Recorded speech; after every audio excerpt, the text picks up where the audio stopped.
Hey, so you watch the show. Now it's time to level up. Hit that join button and get the VIP treatment. Early access, behind the scenes, and even shout-outs on the spot. Get in the mix with the real ones, breeders, fans, and all the dog lovers. Join the fam, be a part of something bigger. Starting at just $1, you get access to the best content we got. And that's not all. Members get 10% off all merch and gear. Plus, you're on the priority list for getting your next pup. You're in the loop. To join, just click the join button below this video. Pick your tier and boom, you're part of the squad.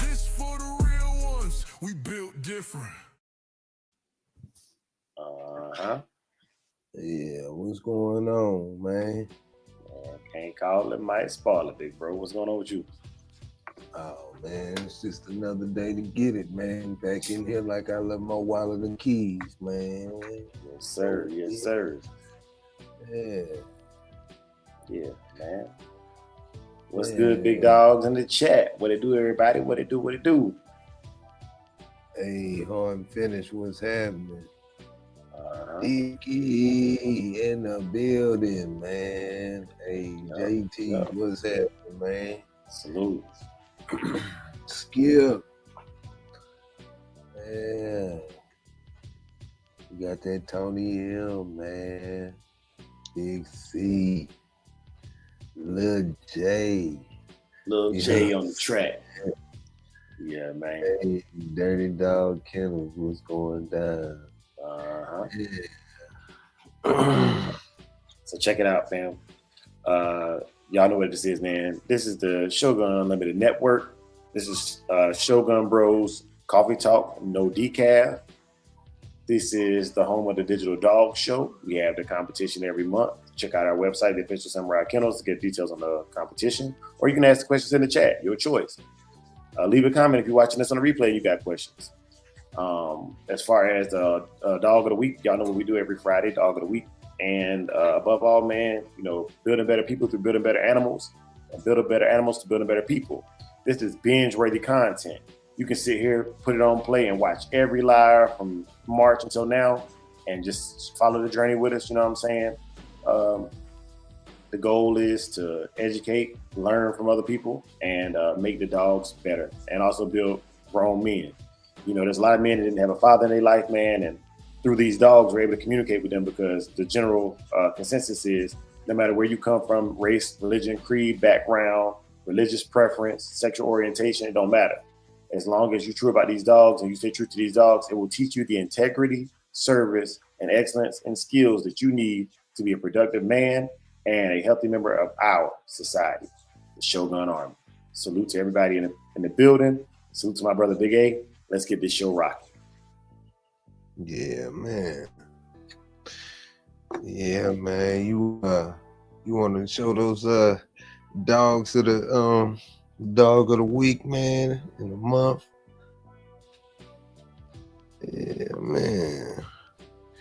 Wow, while you doing that, I'm gonna jump to this Bushido code of the day, and that is honor. Mayo. When your dog responds to you without force or bribe, it's because you earned that bond. Obedience is a reflection of relationship, not control. Yes, sir. Facts. Yeah. Wifey in the building. What's up, baby? Hey, salute. Jamila, can you hold something for me? Yeah. That is that notorious Hanzo. And what do we have here? That is a puppy. Oren Ishii. Yeah, man. Both of those dogs that you just saw on the screen is from Pitwise, man. Salute Pitwise, man. Yeah. Yeah, man. Man, Big A, I just want to say, man, I appreciate you bringing that Bushido code, man. Yeah. And it matters, bro. You know what I'm saying? It matters. You know, they can come here and click on any episode, and in the first 10 minutes, they're going to hear Big A giving us that man talk. You know what I'm saying? That man talk, you know. Yeah, we want real grown men behind these animals. Yeah. Yeah, man. So update on the pups, Big A. All 5 of the remaining ones are eating good. They growing. They are man. I'm happy, man. You know what I'm saying? I'm happy with them. I'm ecstatic, man. I don't want to brag too much, man, because they still in that. They hit 3 weeks on Friday. I'm gonna introduce them to mush. Their teeth are starting to show it. The little ridges are starting to show in their gums. They ain't popped through yet, but yeah, man. As soon as I see some kind of teeth, we getting that mush involved, man. That's gonna save Daddy Dre a lot of time with feeding. Get them on that mush.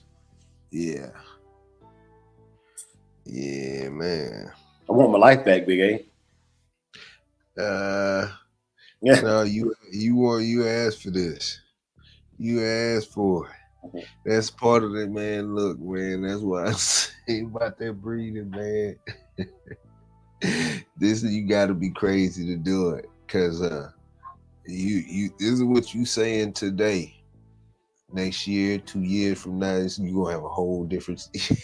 You gonna repeat the process. So it's just one of them things, man. I'm glad you find it humorous. It is, man. It is, because I already know. I've seen it time and time again, and I know my time will come. I know my time will come. I can't wait. The difference is I'm very patient, and I know exactly what I'm getting into. I'm not, man. Look, bro, I'm not in no rush. Of course, I'm in a rush to get what I want. You know what I'm saying? I need, the stuff but like, nah, bro. I leave it to the big dogs. Man, let me shout out Mike Dan with that 5-piece tip.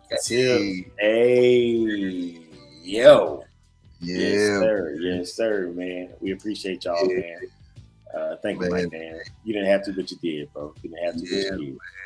Hey, boys, we going through a hill of emotions dealing with this whole process of breeding, and you on a roller coaster, man. Right now, you in week 2, going on 3, and you having life decisions right now. You see.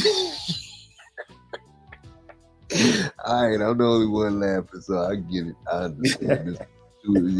Too soon, but y'all know what I'm talking about. Jeez, man. Yeah, man. But it's an immense amount of responsibility and immense amount of pride. It's a pride. There's a pride involved in this, man. Not an egotistical, self-deluded pride, but a pride in knowing that the dog men, the dogs of old, continuing traditions, man. You know how many wives and families blessed and reached out and did the same things we're doing right now, and they did it with less technology. They didn't have the things we had. They didn't have incubators. They didn't have bottle warmers and all that stuff back then, man. They just had know-how and grit. You know what I'm saying? Know-how and grit. Pitwise with a 20-piece in this mug. Ooh, tip. Hey, yo. Hey. Yeah, man. Yeah, man. Look here, bro. You know what I'm saying? This in-person dog show gonna be easy with y'all doing stuff like that, man. Casino be coming through all the time. You know what I'm saying? Blessing us with his presence. And for those of y'all that don't know, man, like y'all need to check out Casino videos, man, for real. Like, if I could incorporate his style of photography and videography with that being mic'd up in the ring, man, I'm telling you, it is ESPN quality video and commentary. You know what I'm saying? Being mic'd up in the show ring, bro, we owe you about the second half of that video. One, I haven't forgotten. I ain't gonna lie. When these puppies came, they changed my whole MO. Like, I don't piss a lot of people off over the last 3 weeks, but I don't care about none of that, bro. Like, if we good, you gonna understand. And, you know what I'm saying? If we not cool. But like, bro, like, it's too many real ones that's going through the same stuff or going through their own thing that just get it to be worried about people who don't get it. You know what I mean? Like, hey, the ones that don't get it, they never will. Or when they do, they'll come back and apologize. You know what I'm saying? They'll come back and apologize. But man, you know what? I ain't never had a bottle feed before, but now I'm doing it. Man, I don't know how you did it. Man, I let the whole litter go. You know what I'm saying? Like, hey, I gave up on the whole litter. You know what I mean? It's people like that. And I understand why it's like that. Go get another female, start over. Yeah, man. But that's not the topic today, man. We're not here to complain about people, man. We're here to talk about dogs. Yeah. Yeah, man. And speaking of, ain't it hold on. Wait a minute. You forgot about Canelo. Hello. Mm-hmm. You just gonna leave that boy out, man. We can't forget that boy, man. At Casino, he earned it. Earned it. Hey, man, salute to that. Good looking dog. Hey, so jumping into the topic, man, Training Tuesday. You know, sit down, stay, recall. Yes. The real foundation. All right. So those of y'all, Ben, can you hear me? Because I'm sitting back on the computer a little bit. Can you hear me? Yeah, I can hear you loud and clear, Captain. Okay, so I'm gonna break these down very, very quickly and just give a synopsis of each one of them. And then if there's any questions, man, you know what I'm saying? I opened up the panel early this morning to talk about it, or now we just parlay and talk about other things. You know, we got an hour to do this, and this is something training. If I had to say I was anything with a term on it, it wouldn't be a breeder, it wouldn't be a dog man, it wouldn't be a showman, it wouldn't be a handler, it would be a trainer. You know what I'm saying? Mm-hmm. Like, I would say that I probably my most sharpened blade in my sheath is the blade of my katana would be training. And so this is the how-to Bushi Dre style. There's a million ways to teach it. There's a million ways to skin a cat, but this is mine, and I want to share it with you. Maybe it helps somebody, maybe it don't. Cool, whatever. Let me put it out there. Maybe you have to combine it with somebody else's teaching or somebody else's example to make it work for you. But we're going to give you these examples today to get you some baseline, because I feel like, and I truly believe that it's a lot of people that want to get involved in training, but don't have a baseline. And I came up with this ideology because when I decided to become a dog trainer 12 years ago, right? The first thing I had an issue finding was, well, how do you become a trainer? That was the first question I asked. How do you become a trainer? What's the right ways? If you Google it, it's got some baseline things, but there is no cookie cutter way to become a trainer. There's no cookie cutter. There's a lot of jobs like that, a lot of skills that you just have to put your stuff together and make your own Bushi Dre or make your own training style. Being a barber is like that. Being a cook is like that. You can take the recipe, but you know what I'm saying? If you don't have the exact same ingredients, the exact same fat content on your beef, the same breed of chicken, whatever it is you're cooking, flavors are gonna be slightly different. You know what I'm saying? And so training is no different. Konnichiwa, Henry James. Konnichiwa. Hey. Domo arigato. But yeah, man, so get into it, man. The first one of these I would teach would honestly be the recall, right? The recall. Because without a good recall, the other ones can be taught. However, the recall is going to make sure the dog stays close to you while you're teaching the other ones. Because the goal is eventually to go from teaching it on leash to having no leash involved and being able to get the same results. The same results with your dog. And I'm not saying, if you got a yard of 20 or more, I don't expect you to do this with every dog on the yard. That's a very, very difficult feat. And if I saw somebody do that, man, hats off to them, bro. Hats off to them. But training does require time, repetition, and a little bit more of that insanity we be talking about. But here we go. So with the recall, I'm gonna give you different approaches to it as well. Big A, cut me off whenever you need to jump in, because Big A is a trainer as well. And while we train very similarly, Big A does things better, or I do certain things better, you know, or just different takes on it. Maybe his way works with one dog, my way works with another dog, but we get you right. Yeah. We get you right. Okay, so the recall. If I was doing a recall with a natural approach, I'm talking about no treats, no leash, no nothing, and I wanted to reinforce a recall, this is how I would do it. And I learned this from my mentor, because he became a dog trainer after he saw me on, I ain't say after he saw me online, but I never saw him training dogs growing up. They just naturally did what they did. But one thing that he did teach me was he came and got me on a Sunday after about 11 or 12, and he had a rope lead. So to this day, I use rope leads. I like rope leads because of my trainer, my mentor. And we were walking down Airport Road in Bladenboro, and once we got off into there's this trail that went into the woods. It was like a dirt road path. Once we got on that dirt road, he would let the dog off the leash. No remote collars, no treats, no nothing. But it was just an area that was secluded. There was you weren't gonna run into no people back here. You know what I'm saying? It was an area that was secluded. He would let the dog off the leash. And this is where training began at for me, as far as like understanding training. He would let the dog off the leash, and of course the dog takes off. You know, it's running, smelling the flowers, smelling the trees, doing what it does in the woods, being a dog. And ever so often he would just stop. And this is the actions. He would just stop and let the dog notice that he was no longer following it. And when the dog decided to come check back in, he would just reward it. Good dog, you know, and then he'd start walking again, let the dog take off again. The dog come back, he would reward it. Good dog, pat it on the head, you know what I'm saying, love it up. And after about 2 or 3 walks doing this, I started noticing that he could whistle and the dog, you know what I'm saying, started to associate, okay, it's time for me to check back in. And he created a recall just off of spending time with the animal. And I got to see this as a child, right? So this is where the bond portion of Bushi Dre comes from. You can literally do this. You don't have to be no trainer.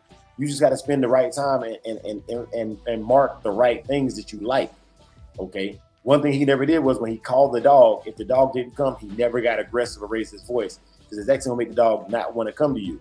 He would just stand there and wait it out. He would just stand there and wait it out, you know?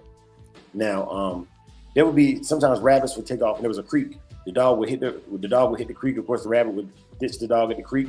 The dog would come back out, sopping wet, and return for a check-in. He would just reward the dog.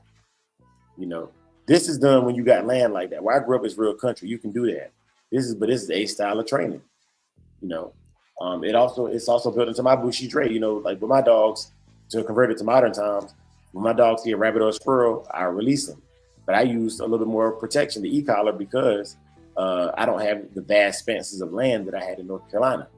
So of course the dog takes off to the rabbit or squirrel. I say come back. If they don't, I give them a little zap. They come on back, and as soon as they come back, I release them to go chase the rabbit or squirrel again. I'm like, all you gotta do is check in. I give you what you want.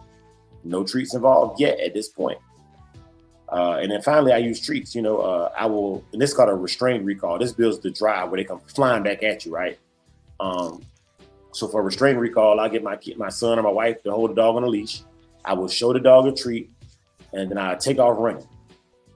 And when I say come, my wife and my son will drop the leash, and of course the dog is gonna come sprinting toward me. Mm-hmm. You know what I'm saying? So eventually what happens is when my dogs hear the word come, what that means to them is if I get to him fast, it's food. You know what I'm saying? Yeah. This is food. You know, it's a transaction. It's a transactional style of training. But when you combine bond with transaction, you get a strong relationship.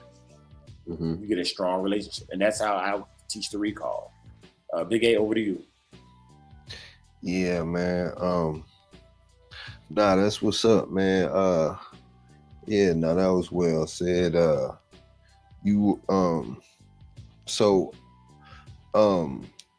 sit and stay,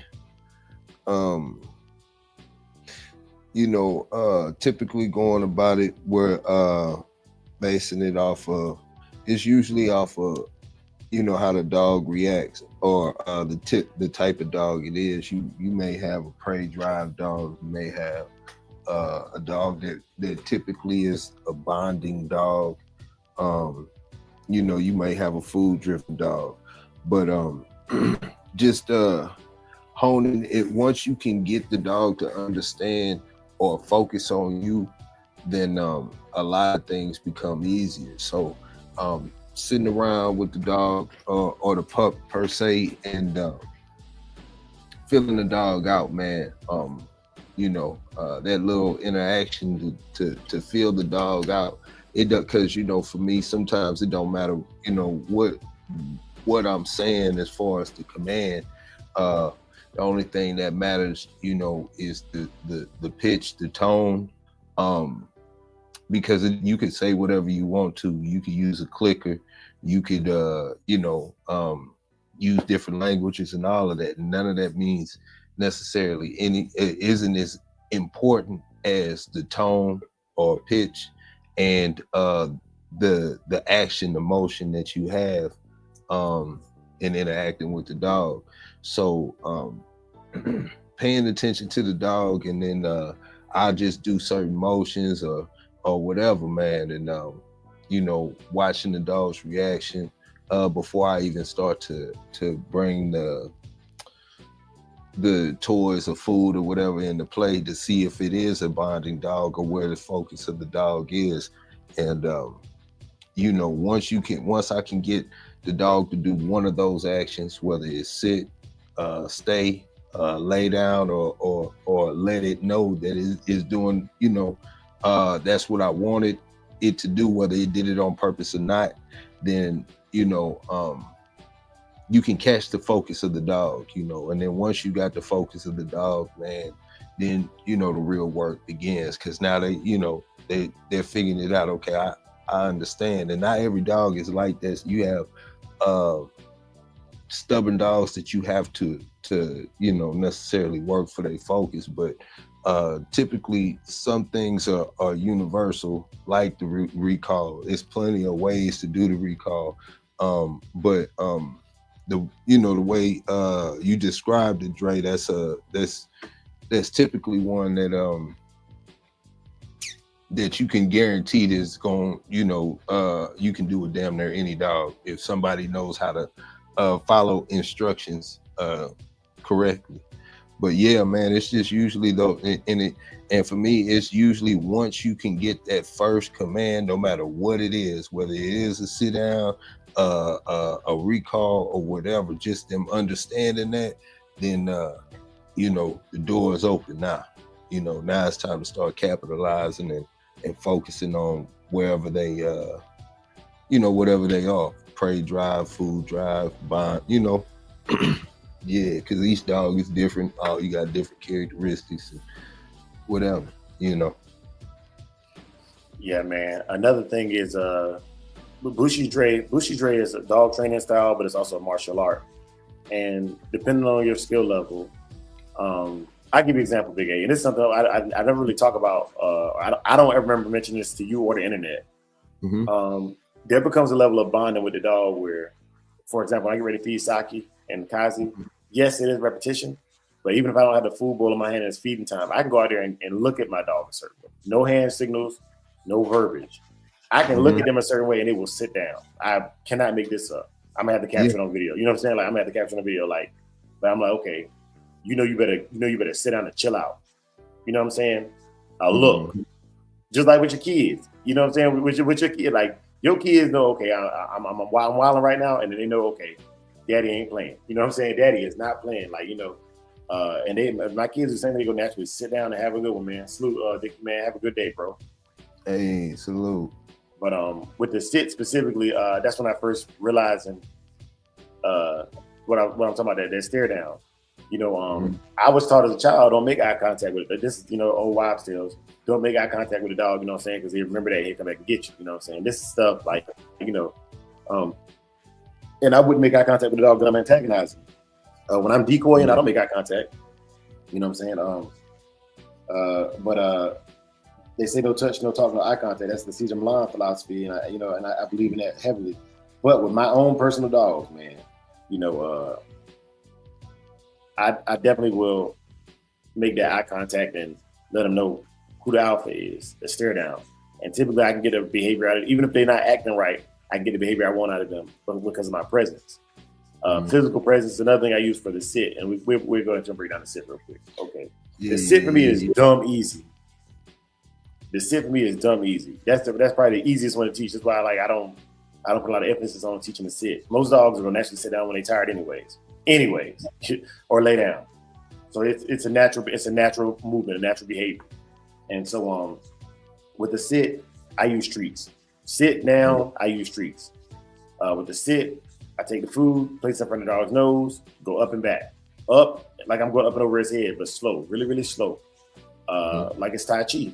That's why I call it a martial art, Buchi Dre, because it's like a Tai Chi motion. My flat palm, hand up and over the head. Dog sits, yes. You know what I mean? Yes. Don't name it, just yes. That's a marker. It marks that you did what I want you to do. Okay. After I get about 100 reps of that, I'll say sit and then do the same motion, still slow, methodical. Yes, he sits, good job. All right. So slowly over the next week or so, I increase the speed that my hand moves at. And the dog's speed of sitting down should be at the same speed as my hand. Eventually, I'll say sit and flinch, but I won't even move my hand. And the dog is anticipating the movement because he knows the food is coming. And this is called fading it out, fading the lure, fading out the hand signals. And eventually I can say sit and the dog sits. It's a very gradual process. It usually takes about a week to get it locked into verbal only. However, once I get, and it's for all commands, even once I get down to verbal only, I go back and reinforce all the other things that I have. If I use the e-collar, if I use food, whatever I use, I alternate. I always want the dog wondering which kind of game are we playing? Are we playing the game of get it right and get a reward? Are we playing the game of get it wrong and get a correction? Are we playing the game of get it right and get petted and loved on? Are we playing the game of do this right and get a toy? I always want the dog circulate through his mind of, I don't know which game you're playing. I want it to be fun and exciting for the dog. That's what training is about. You know what I'm saying? Like a lot of people view training for ego purposes of being able to flex. And yeah, we flex, you know what I'm saying? It's fun to flex the time you spend with your dog. But the training, it's all games. It's all fun and games. The training should not be, that's like sending your kid to a karate class and thinking he's supposed to beat up everybody in the world. That's ridiculous. That's unrealistic expectation. And that's like when you train a dog thinking it's going to follow every command you ever give. Nothing is going to do that. There's other than a robot or a computer, and even AI gets it wrong. You know what I'm saying? So like, don't get it twisted, man. Your level of training is based on what you find to be appropriate for your dog and your lifestyle. For me, I want to be able to have my dog off leash comfortably. Like if he jumped the fence right now, I want to know that my recall is strong enough with him jumping the fence to get a recall in. I don't need to get 10 recalls in off leash. I don't need to do that. That's not realistic in my lifetime. Typically, 1 or 2 recalls. If he's running free or something, I need him now. There's danger, or he is a danger to something else, and I give a recall. I just need 1 recall a day. Realistically, you know what I'm saying? One good solid ain't. I know when I say come, he is shooting across wherever he's at to get back to me. I just need 1 of those. But I train and I do hundreds of them to get the 1 when I need it. Yeah, man, that's the most important thing about it is repetition. Yeah. It's like going to the firing range. It's like going to the gun range. You might never have to discharge your weapon into the body of another human, right? But you train so that when you do, you can do it as quickly, as effectively as possible. Yeah. That's all training is, whether it comes dogs, fighting, guns, any skill you learn, man. You practice so that when it's time to perform, you can perform at a high level. Non-stop. What's happening? What up, non-stop? Hey. Yeah, big A. You want to take any of these, man? Because you was cooking on there, man. I've been running them out. Yeah, no, it's all good because that's why I was saying it's not so much your verbiage or you could pick any word or anything. It's more so your body language and your tone that the dog will pick up on first. And once y'all have that understanding, man, then it goes to whatever direction you want to go and how far you want to take it. So that's the main thing that I think that plays the major part in training, at least for me. Like you were explaining, with the sit, and that's you closing space, using hand signals, and rewarding with a treat. There didn't have to be any verbiage. You don't have to say anything. You could name that command whatever you wanted to. And if you said anything, it would, be basing it off of the tone to begin with. So once the dog has an understanding, okay, if I do such and such, I get rewarded, then that's the door's wide open at that point in time. Now the dog might not understand what you want from the dog, and that goes into your experience in how many times, in training and all that other stuff, man. But the dog is trying to please you, so it's trying to figure out what you want, and that goes into the patience in your level of experience, because everything has an answer.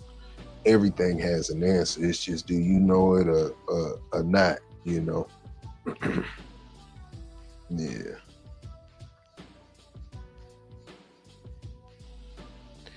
Yeah, man. Well stated, my brother. Well stated, man. Mhm. Nah, bro. That's So we got the recall, the sit. I'm not gonna lie with this, man. When I was a drill instructor, we used to do this, and I'm gonna do this with the sit and the down, man. Other than the motion, it's the same process for the sit and the down. Typically, unless the dog just has a hard time down. Some of my dogs don't like the down. So with those ones, I'll use like different techniques, and I got videos on that, man. You can just watch it, So teaching me down. I have a question for you. So that technique of the sit, it's such a natural thing for you to do. I've done it too, but you don't have to do that with every dog. Some dogs, you might hone in on it because have you ever done that to where, you working with a dog and not having to crowd the dog space, to get it to sit? Yeah, man. It's you got different dogs, man. Some dogs, like I said, their natural response to a command is to sit. You know what I'm saying? And you just have to teach them when to do it. You know what I mean? So quick, my bad. I don't mean to interrupt you, but so let's just say that you have a pup or a dog or whatever, and you guys have that understanding, right? Where the dog is trying to figure out what you want from it and the whole nine, but you haven't taught it sit yet. Would you try to crowd its space and do it, or would you attempt to do it without that, being that it's focused on you? For example, Kazi, like when she was a pup, she was more focused on the bond than she was anything else.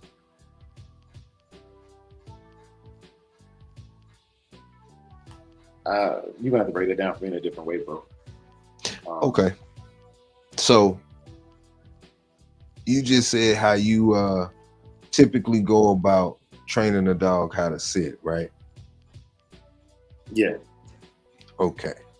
So you know how you can hit that level of understanding where the dog is trying. The dog doesn't understand the command that you want, but it's trying to complete the task.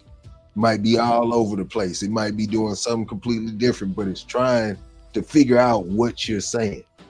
Like it's focused on you. Correct? All right. But you haven't taught that dog to sit yet. Would you go about that process like that, or have you had a dog that was like that and you worked around that? Okay, so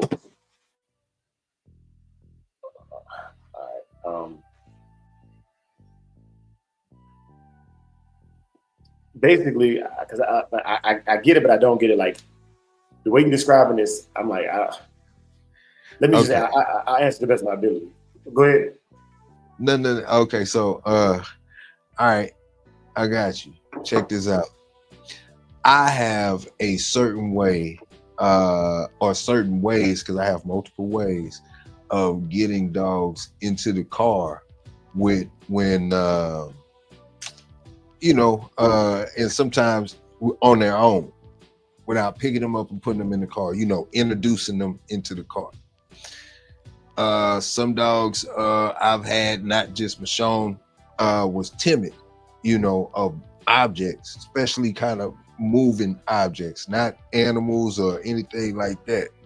So I went through 3 different processes that I have, 3 different tactics that I have to get her to get in the car by herself. No, she don't want to do it. I've gone through all my formal ways. There's a couple other ways that I could have went about doing it, but I'm like, you know what? It's cool. Let me work on the bond. So a couple of months go by, open the door, she jumped right in the car. No training, no nothing. With that being said, like, you know, not some things, sometimes you have to let a dog understand what you want from it on different levels. Like, okay, you've had issues. You said I think it might have been Hendrix laying down or something like that. But if you have worked on a whole bunch of other things and the dog actually understands that you want something from it, and you know what I'm saying? And then you come back to that lay down, which you haven't worked on in I don't know how many months or whatever the case may be, weeks or so on and so forth. But the dog has a different mindset now. Yeah, you know, focus is different. So you might go about doing it, and you just throw out all your little formal stuff, and you just go through the process now because the dog has, you know what I'm saying, is focused on you and is really trying to understand what you want from it. Well, yeah, and to be honest, Aaron, you answered your own question, but I would say this: to me, that's not necessarily the focus. That's the trust. I mean, like, it's all part of the bond, but like, okay, so each time you teach your behavior, and that's something you're gonna learn if you ever train a dog, every new behavior makes the dog the confidence in what you're doing more. He's like, okay, like, once you teach sit down, these sit down, stay and recall, teaching the heel is easier. Teaching it to walk good on the leash, because the dog is genuinely a smarter dog. It's like going through college, like, you know what I'm saying? Like, I'm not saying it makes it a better dog, but he believes, okay, me and you can communicate now. So the trust that he trusts what you're trying to do. So and I'll give an example of that. So Saki was always with me, so he just jumps in the car naturally, right? But Saki's brother he would go in the car and ride in the car fine, but you had to put him in the car. So my captain was like, hey man, like, you know, how do I get my dog to do what your dog is doing? And every Saturday at the end of our training, we used to train at the softball field together. Every Saturday at the end of our training session, I'd be like, look, man, like, my dog has more drive because I do drive exercise where they were raising Saki's brother to be a pet. So, of course, Saki's level of trust, I got him climbing up slides and going through the park, and his socialization level, like you said, it was so high. He trusted me in so many different environments. It was easy for him to be like, okay, the new environment doesn't matter. Like, as long as as long as I'm with you, I'm good. Like, I do whatever, wherever, whenever. You know, that's a trust. And that's part of the building bond. I look at that as confidence, but I'm talking about as far as the dog being focused on you and understanding what you want. Even though trying to give you what you want. You know what I'm saying? Like, if you were to tell me, hey, bro, I need you to, I don't know, do A, B, and C. But I don't know how to do A, B, and C, but I know I'm gonna try to do A, B, and C, whatever it is. I'm probably doing W, X, and whatever, you know what I'm saying? But I'm trying to give you A, B, and C. I just don't know how to do it. Confidence is a subcomponent of the trust we talk about. But it still falls under trust. Whereas I'll give you an example, okay, because I think with focus, you see focus as focus is something that you can train into it, right? There's focus exercises. Focus is engagement. They're looking at me, they're engaged upon me. That is adjacent to, but that's not trust. Trust is Trust is there's a pillar. I want my daughter to jump on the 6-foot pillar. He's never done it before. You know what I'm saying? He's focused on me, he's paying attention to me, but I want him to get on this pillar. He's never done it before. He does not know what's going to happen if he jumps over. He can't even see what's on top of it. He doesn't know what he's doing. He don't know if he's going over a fence, whatever. And I say, get up there.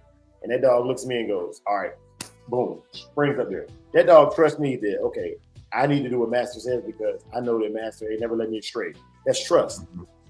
Focus is the recall. Focus is we're doing a training session and I don't have to put a leash on you because you're going to stay in my immediate vicinity where I can reward you quickly with a treat. That's focus. He's engaged and he's dealing with you directly.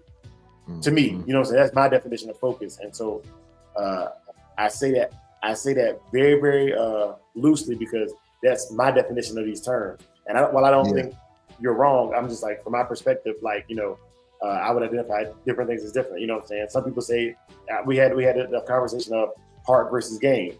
I don't think heart and game are the same thing. I think heart is the willingness to go in there and get it started. You know, confidence, the willingness, the eagerness to get in there. Or even sometimes maybe they don't want to do it, but they'll do it because they feel like it's the right thing to do. They want to protect you, right? I'd say a lot of protection dogs would quit in the box, and just speaking historically speaking, but that doesn't mean they're not going to be a good protection dog.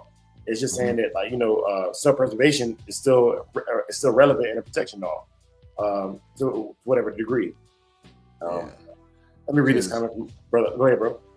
Oh, okay. What I was, you know, I'll give you an example because maybe the jumping in the car wasn't a good one, but you have a dog, a pup, or whatever, and before you begin training or anything, you've had the dog with you or whatever the case may be, haven't given any commands.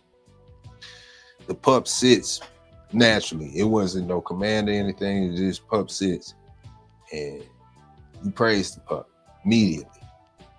I mean, it's just immediately, and the pup looks at you, or you know what I'm saying? It's trying to figure it out. Like, okay, what did I do? What did I do? Did I do something good? What is it? You know what I'm saying? Is he happy to see me? Is he? You know what I'm saying? Whatever, or whatever. You move around, whatever the case may be. You looking around, doing whatever. Pup sit down, you automatically praise it.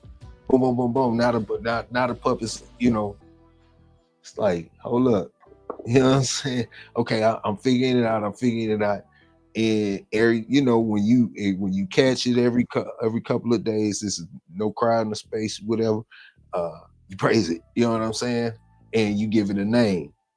And now the dog is like, okay, you know what I'm saying? No, you know what I'm saying? You could throw a treat in there or whatever, you know, the case may be. And the dog is like, okay, if I do this, then, you know, such and such and so forth. So you might try to say something else, but it's trying to figure it out because you gave it a name, but you didn't actually guide it or give it, you know what I'm saying? Some type of guidance per se as to what you wanted to do, but it's trying to figure it out. Does that make sense? Yeah. So the label I would put on that, and there's a lot of labels, but I guess the buzz label for that is free shaping. That's free shaping of behavior. You know.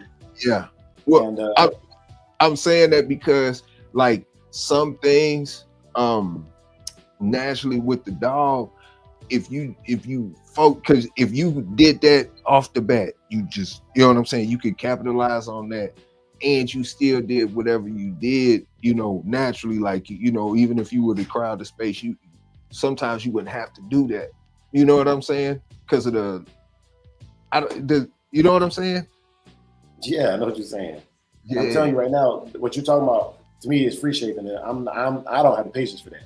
You know what I'm saying? Yeah. Like, it's just like the purely positive dog trainers. Good for them. You got the time and a dog that is even keeled enough to just use only purely positive, no corrections, whatever. Good for you. You know what I'm saying? I'm not against it. You know what I'm saying? But it's the juice, to me, the juice ain't worth the squeeze.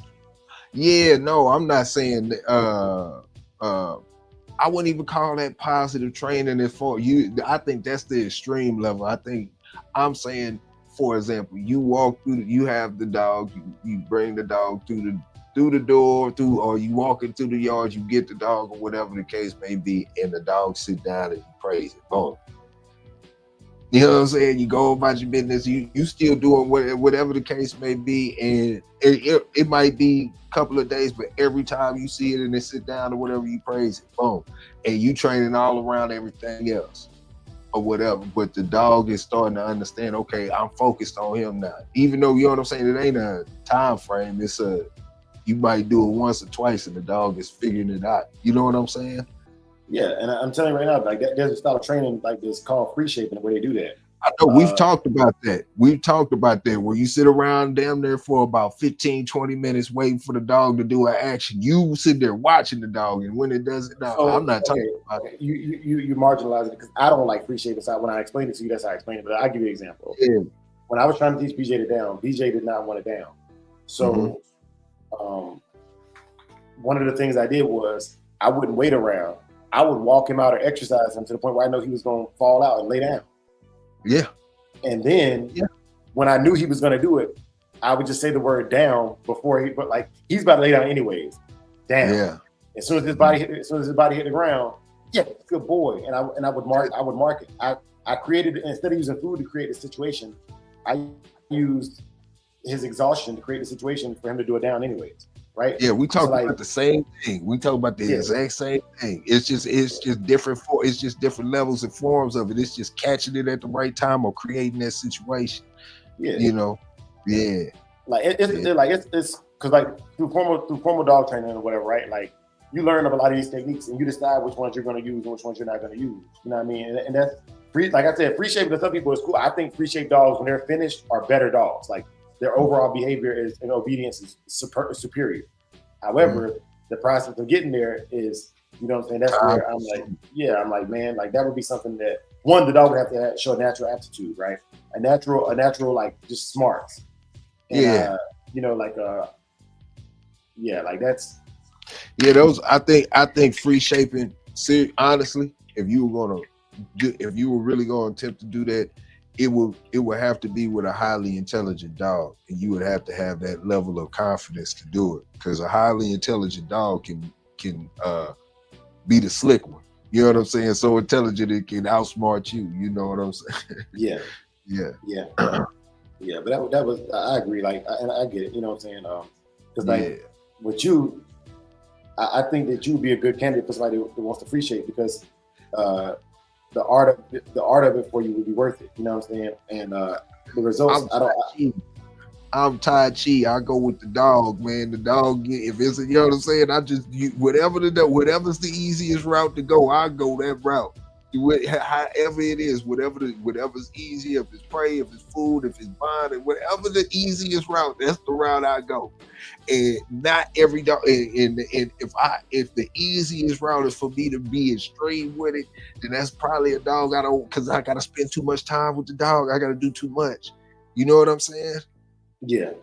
And I'm gonna hit the nail on the head real quick. I'm gonna help it out, because like we kind of got into a rabbit hole with it. But my bad. No, I'm saying like for the game dog, just to bring it back to everybody where it's relevant to everybody, not just trainers. For the game dog, and a good example of this would be teaching the dog that it's okay. You know what I'm saying? Like the dog naturally is going to probably show animal aggression at a certain age, right? That's natural.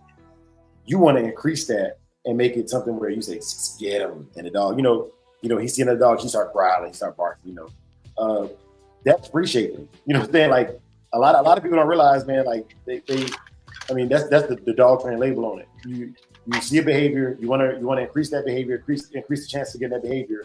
So you mark it and you make a reward out of it. That's free shaping. Yeah. And people don't realize that, like, that stick, that's just a version of it that you learn from seeing somebody else do it. And I guarantee you, if you saw other people around you training, you'd be like, man, that's easy. I can do that too. You know what I'm saying? Yep. It's just, the problem is American Pit Bull Terrier was not designed to be the most social of breeds. So typically breeders and handlers don't hang around each other like other breeds of dogs do. Yeah. Yeah. Yeah, man. And that's why the first of all, the recall arguably in my book it's the most important command, but all three of those commands are just like can be the gateway to everything else. Cause that's what I was pretty much breaking down. Because once the dog understands it wants something from you, or it's okay to do something, then you see a different dog with that, whatever that situation is, just like you were saying. Once like that, but those three can really like give you a head start at creating that type of bond to where they understand what you want from them. And they're beneficial in all cases, especially the recall. Recall could be life-saving. Yeah. And then the stay, you know what I'm saying? The stay. The stay command that one is probably, if you don't like, I would say that one requires most interaction or the most like consistency. Yeah, that's the hardest one. I use a raised surface, you know what I'm saying? Like a pillow or I don't care if it's a rug or whatever. Like it's something where the dog has a feeling, it has a texture to it, and the dog can feel that it's in the proper location. So I teach place in conjunction with the stay always, you know. Sometimes I teach the place command first, you know.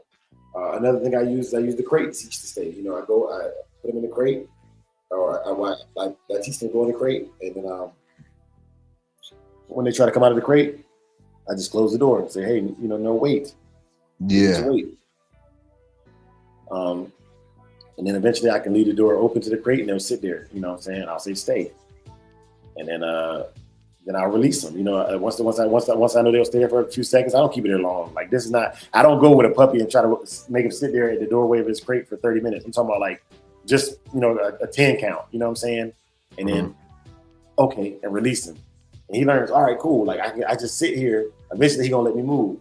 And you know, over the course of weeks and months, you increase the duration until he understands, okay, eventually the word is gonna come. Eventually the word is gonna come to release me from this position, you know. And that's it. You know, that's it. And these are basics. There's way more to it than this, y'all. These are just foundational building blocks to get you started. If you can take this information and create these behaviors yourself, then you're on your path to being able to do whatever you want to with a dog. Because the one thing I did learn from learning dog training was, after you understand a baseline, a foundation for how you gonna do it, you start creating all your own stuff. You start making up your own behaviors. You know what I'm saying? Like you be like, yeah, you know what I'm saying? Like you know, first you follow the recipe to the T. You know, I don't know nothing about cooking. I don't want to get this wrong. You know, if they cook it to 165, I'm getting it to exactly 165. Big Game got a question from Henry James. Man. Yeah. I'm gonna get to that. Okay, so, oh yeah. That's what I wanted to say real quick before I get to Henry James, man. For me, place and stay are two different things. The place is, to me, is one of the easiest things to do. The stay can be the most challenging thing to do as far as the duration of it. But yeah, you know, places, it places like a default. Like there's something that, for me, that should be like a natural default, like without even thinking like, oh, that's my safe space. Let me go to my place. You know, but the stay, that, you know, and the duration of the stay, man, that takes some consistency. Yeah. Oh, he say, have you or would you consider using a shock collar to adjust the dog's behavior? I don't. Absolutely. So okay. So introducing it to the dog for the bad behavior, I don't know. You know what I'm saying? It's dependent on the dog.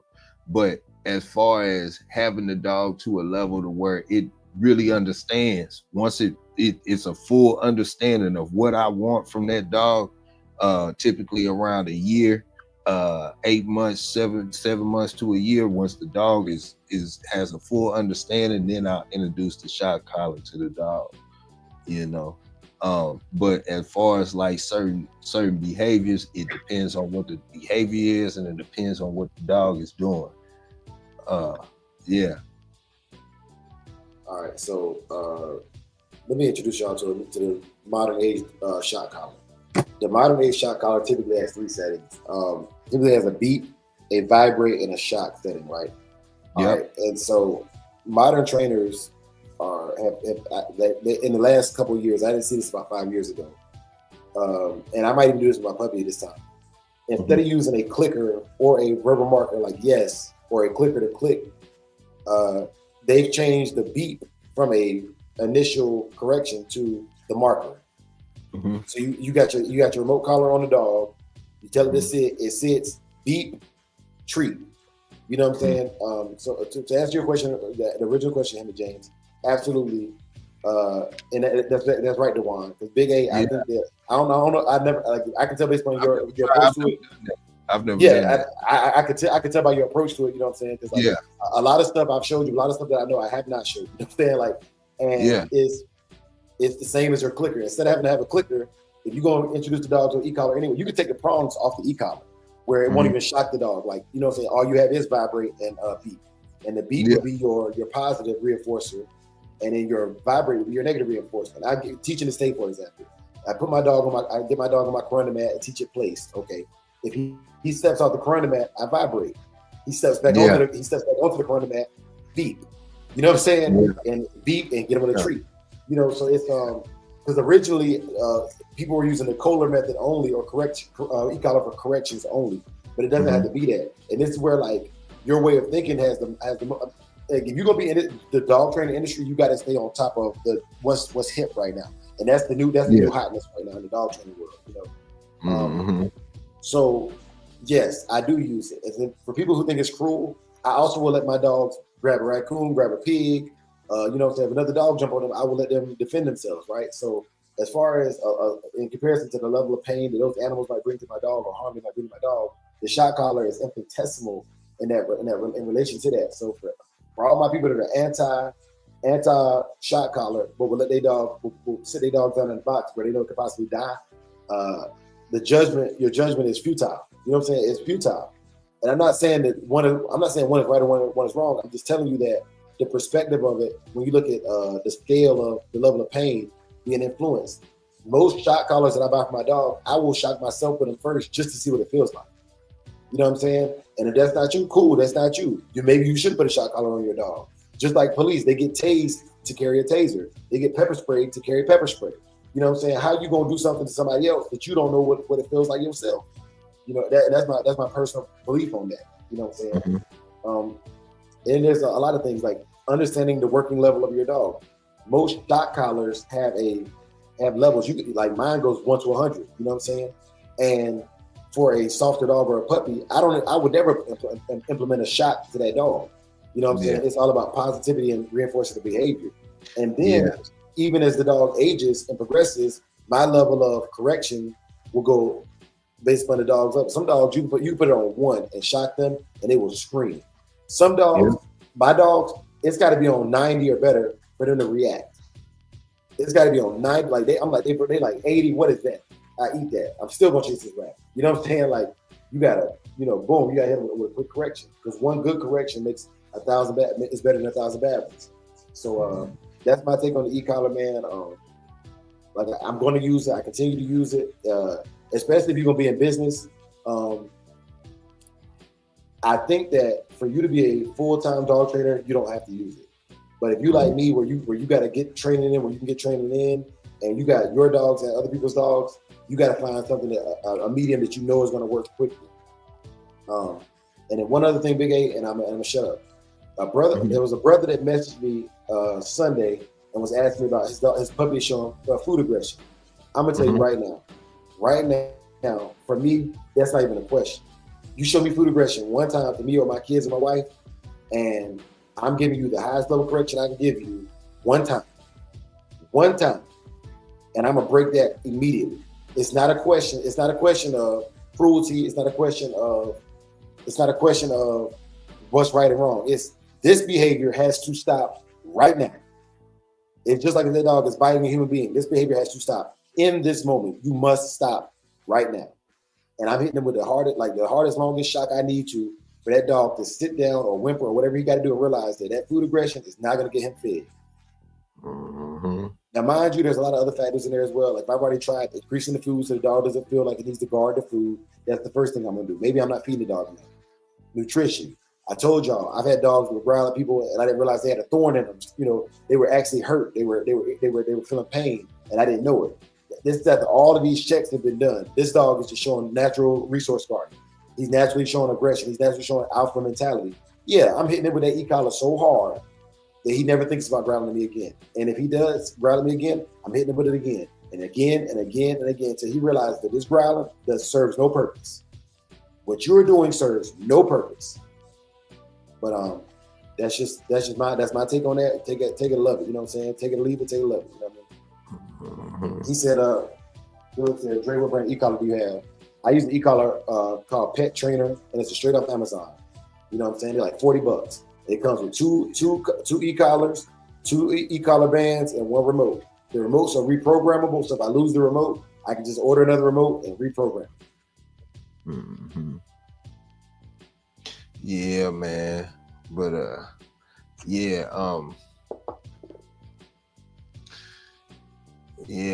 far as the e-collar, man, I never thought about using it from positive and negative training. Because when he asked, he was saying shock collar. And now that I think about it, they do have if you go to Amazon and you type in training collars, they have the ones that are just beep and vibrate. And I saw them months ago, and I never clicked with me. And now that you saying it make all the sense in the world. So they do have collars that are strictly beep and buzz for strictly training. And I never even thought about that. You know what I'm saying? Yeah, man. And it's kind of my fault too, Big A, because I've fallen back from training talk because people find it kind of, if they're not interested in training, they find it boring. But, like I live this, you know what I'm saying? Like when I'm not watching pit bull channels, I'm watching dog training, I'm watching Corso guys, I'm watching Doberman guys. Like I enjoy that stuff, but I don't just enjoy looking at them. I enjoy the techniques that each breed and each community of dog people have. And you know what I'm saying? It's like I'm well versed in that. You know what I'm saying? I can go have a conversation with any breeder or any breed of dog handler and enjoy that conversation. Just like I can go with any bloodline and enjoy a conversation, as long as the person themselves is knowledgeable about what they're talking about. You know? Yeah. And that knowledge ain't gotta be from no book. It can just be from your personal experience. I had Red Boy Jocko dogs. You had Red Boy Jocko dogs. What things do we find similar? What things do we find different? What strands are you using? What strands am I using? You know? Yeah. These are the conversations I like to have, man. You know what I'm saying? Like they are riveting. You know, they're riveting. They hold you there. Yeah. But the dog e-collar with the 2 mile radius, I agree. But I've never been in an area where my dog is going to be. So mine reaches about 300 yards, and that's like that's a good area. But honestly, if he takes off and gets beyond that distance, the 2 mile radius, I won't even be able to see if the correction I'm making is valuable. Another collar that I use is it's called I think it's called a Dr. Trainer. It has a speaker on it, so it works through my phone, right? And I can, at a distance of up to I think this was like 500 yards, I can give a command through my phone and it'll say it. The collar will echo my command. So you know what I'm saying? The dog will be 500 yards away, and I can say "come" in a regular speaking tone, and the dog can hear that through the collar in return.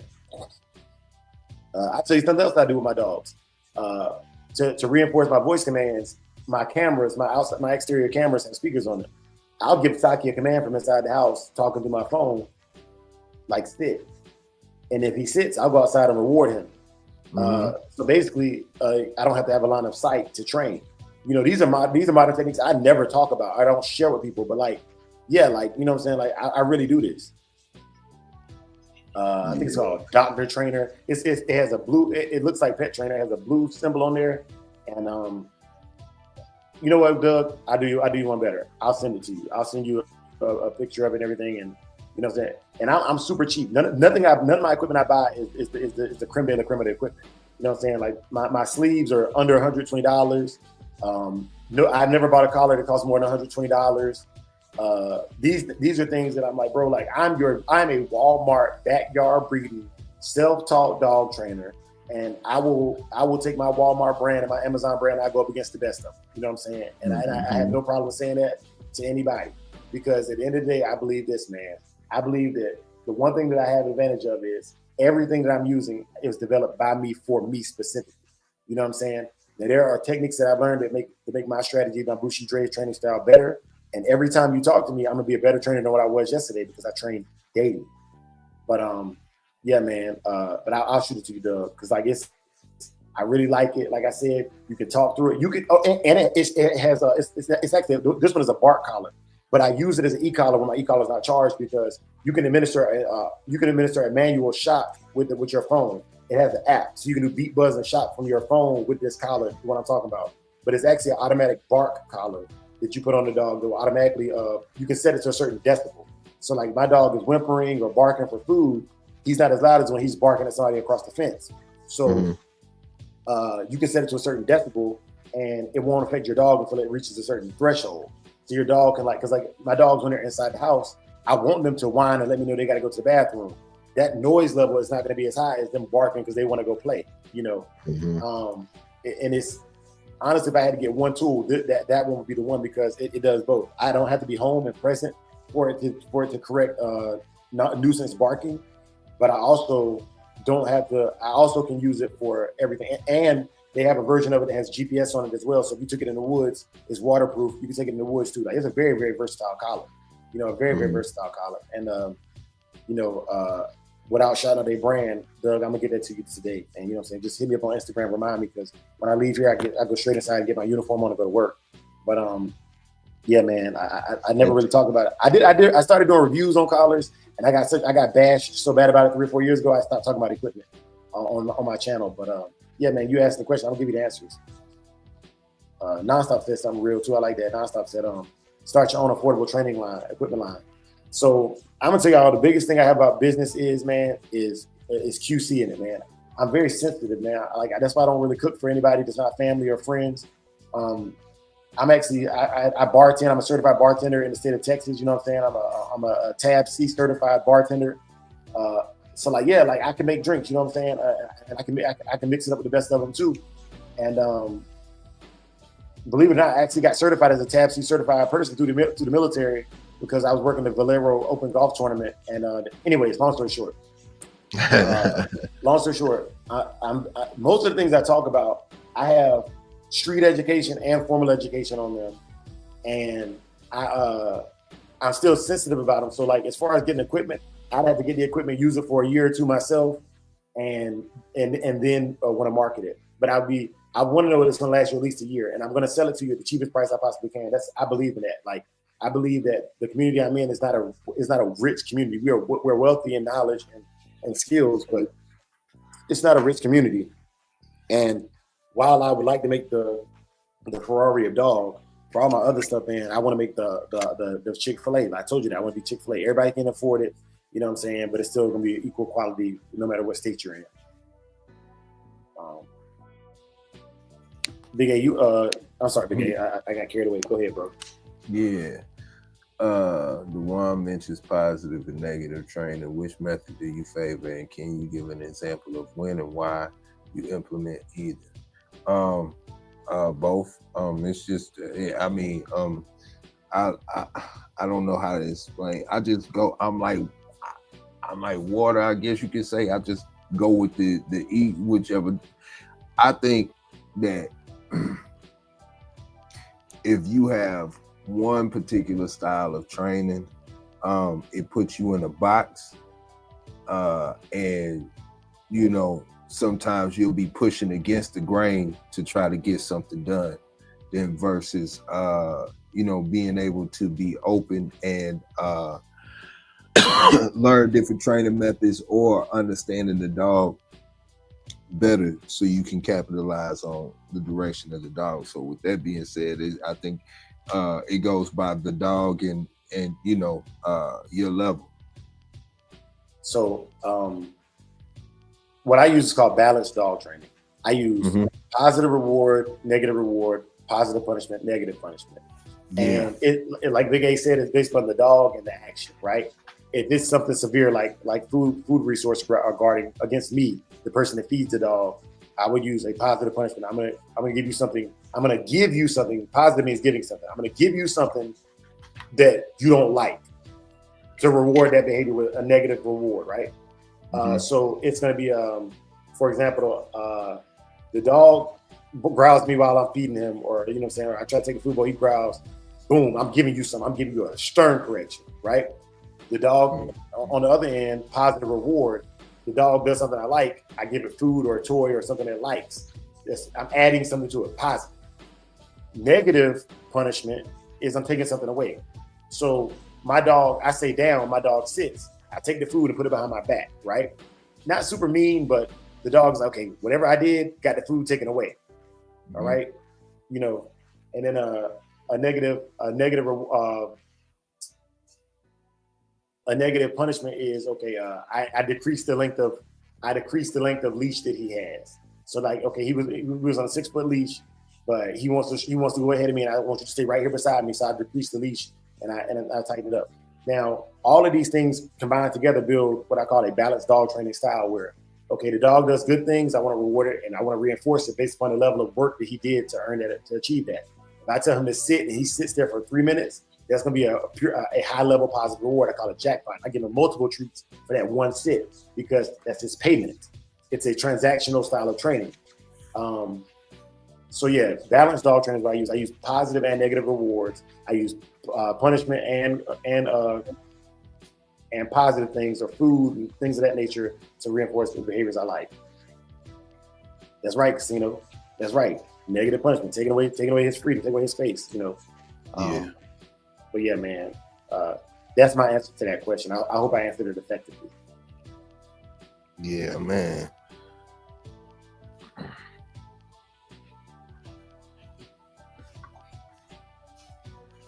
But Big A, we passed that hour mark, man. So we need to make our rounds so I can get out here and get to work. Because I got a job to knock out. Yeah, man. You know what it is, man. Shoot, I'm trying to take care of some stuff myself.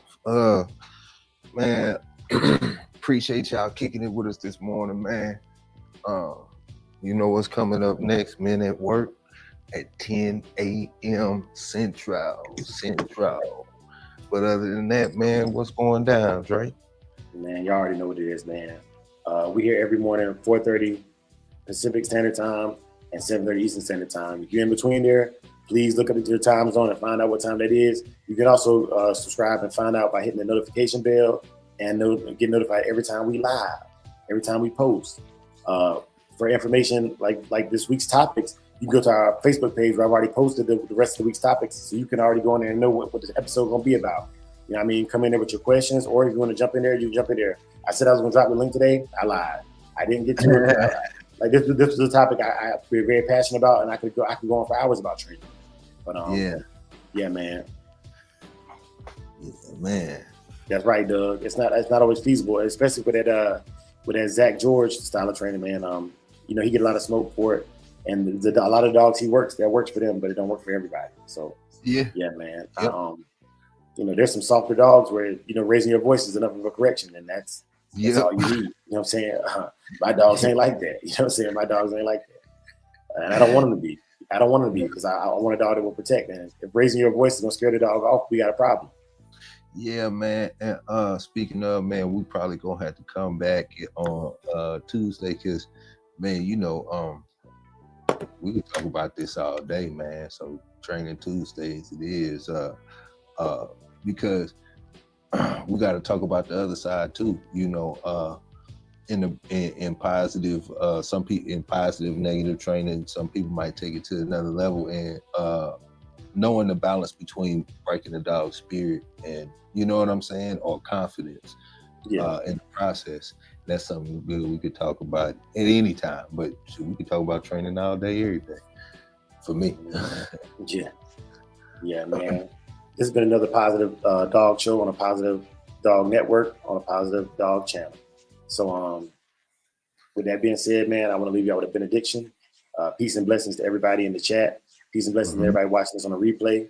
We want to say thank you for your constant support, and your feedback is needed. In order to keep the channel growing, keep the channel going, we need people like you.